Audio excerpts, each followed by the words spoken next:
नहीं नहीं, एकादशी है कौन, क्यों इसकी इतनी प्रधानता है, क्यों इसकी पुण्यता है, ऐसा क्या है एकादशी में जो इसकी पुण्यता मानी जाए? कौन है ये जो भगवान नारायण तक एकादशी का व्रत करते हैं? सुभद्रा जी को भगवान जगन्नाथ ने, जगदीश ने एकादशी का व्रत कराया था। बद्रीनारायण भगवान को माता लक्ष्मी ने एकादशी का व्रत कराया था। क्यों? चंद्रायण एकादशी व्रत की माता। एकादशी है कौन? तो कहा जिसको व्रत करने पर भगवान नारायण भी जिसका व्रत करते हो, भगवान माता लक्ष्मी जिसका व्रत करती हो, वो एकादशी है कौन? तो शास्त्र वर्णन करता है महाराज, स्कंद पुराण का सुंदर चातुर्मास्य खंड के अंतर्गत वर्णन आया है महाराज। एक बार भगवान विष्णु आनंद में विराजमान थे, पद्मावती और माता लक्ष्मी दोनों उनके पास में विराजी हुई थी। भगवान लक्ष्मी और पद्मावती दोनों बैठी हैं, एक सिर के पास, एक चरण के पास। कुछ समय बाद वहीं पर ब्रह्मदेव का आगमन हुआ और ब्रह्मा जी आगमन पाकर भगवान नारायण पद्मावती से लगकर उठे और उठकर लक्ष्मी की ओर झुके। झुकने पर इन तीनों के समागम से भगवान नारायण के हृदय चित्त से एक कन्या प्रकट हो गई। उस कन्या का नाम एका था। क्या नाम था? एका। अब 10 उसके गुण इतने प्रबल थे, वो 10 गुण उसके बड़े प्रबल थे कि वो एका जिसको निहारती थी उसको संपदावान बना देती थी, जिसको देख लेती थी उसके जीवन में वो आनंद की अनुभूतियां करा देती थी। एका जिस मार्ग से जाती थी उस मार्ग के द्वार खोल देती थी। एका का पुण्य इतना पुण्य प्रखर। पद्मावती और लक्ष्मी ने कहा महाराज ये बेटी आपके द्वारा निर्मित हुई है, इसका कन्यादान करना चाहिए। हमारे यहाँ हिंदू धर्म में रीति है, जिस दिन कन्यादान करा जाता है उस दिन व्रत रखा जाता है। अब आजकल रखते कि नहीं रखते हो मालूम नहीं, और कन्यादान करते समय व्रत रखा जाता है। व्रत रखना है, एका का कन्यादान करना है। भगवान बोले कन्यादान करें, किसको दें? एका किसको दी जाए? एका प्रदान किसको करी जाए? पुण्यता किसको दी जाए? भगवान नारायण ने उसी समय लक्ष्मी और पद्मा से पूछा, तुम एकादशी के दिन जब आप जल शंकर को चढ़ाने तो रोज ही जाते, जब एकादशी का दिन रहे और शंकर जी के मंदिर में आप जल समर्पित करें तो 3 बार मुख से स्वधा स्वधा स्वधा या स्वधा स्तोत्र का पाठ, जिसमें 12 श्लोक 2-4 हैं। पैसा तो आ रहा है और घर में टिक नहीं रहा। डॉक्टर में, पुलिस में, एक्सीडेंट आदि में, कहीं गलत जगह पर व्यसन में अगर पैसा जा रहा है, जुए में, मांसाहार, मदिरा पान, या कहीं आया पैसा, पैसा आने में कमी नहीं, आ रहा है पर टिक नहीं रहा, रुक नहीं रहा। कोई मांगने आ गया, दे दिया, फिर वहां से अपने पास नहीं आ रहा, अपन कह रहे हैं भैया हमारा पैसा लौटा दो, नहीं आ रहा।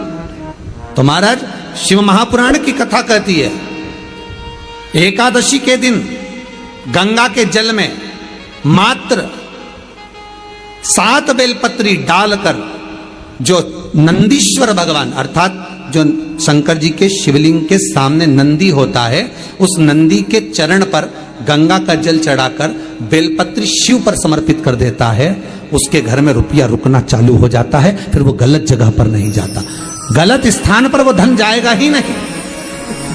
तूने समझा, मांग तुझे क्या चाहिए।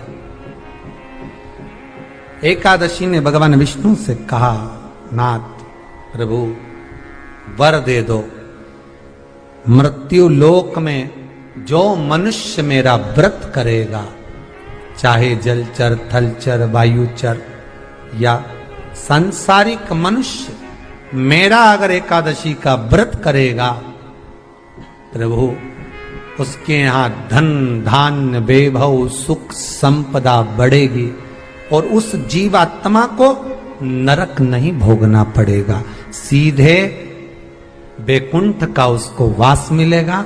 जब जीव आत्मा को लेकर चला जाएगा, यम के दूत जब बंदी बनाकर ले जा रहे होंगे उस जीवात्मा को, जिसके प्राण छूटे होंगे, यम के दूत जब बंदी बनाकर ले जा रहे होंगे, तब मुझे वर दो कि मैं इसका हाथ पकड़कर बेतरनी से पार उतार कर सारे नरकों से निकालती हुई आपके धाम में लेकर आऊं।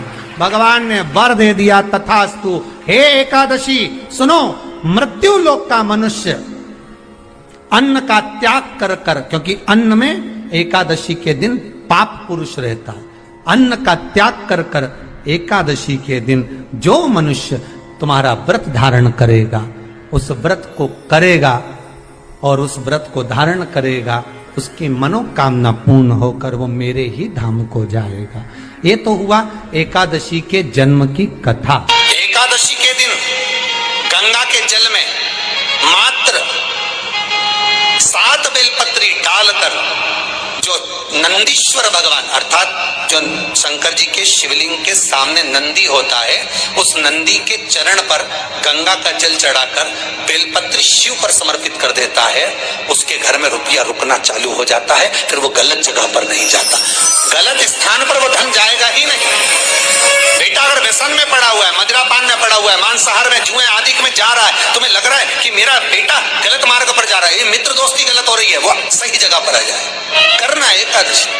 कई लोग इसको धन के लिए भी करते हैं, संपदा के लिए। संपदा के लिए अर्थात जिसका व्यापार नहीं चलता, जिसके घर में पैसा नहीं आता, या नौकरी नहीं लग रही, या सर्विस नहीं लग रही, आप अप्लाई कर रहे हो, जगह जगह जाकर इंटरव्यू भी दे रहे हो और पैसा नहीं आता, तो उसके लिए भी प्रयास किया जाता है। पर उसके लिए यहाँ पर जो धन के लिए करते हैं, उसके लिए विष्णुपदी के लिए करते हैं। मतलब जैसे गंगा के जल में तुलसी के 11 पत्ते डाले जाते हैं और उसको किसी भी नारायण के मंदिर में, राम कृष्ण शिव शंकर नहीं, राम कृष्ण भगवान विष्णु दत्त आदि जितने नारायण के मंदिर हैं, उस मंदिर में किसी भी पात्र में, एक छोटे से पात्र में उसको भरकर रखी जाते हैं महाराज। उससे भी जॉब सर्विस नौकरी में सफलता प्राप्त हो जाती है। परंतु वो भी एकादशी को ही होता है। कुछ देर तक पात्र को रखा जाता है, फिर वही पात्र का जल किसी भी वृक्ष के नीचे डाल दिया जाता है, उससे भी नौकरी के लिए फायदा मिलता है। गंगा का जल कोई साधारण नहीं।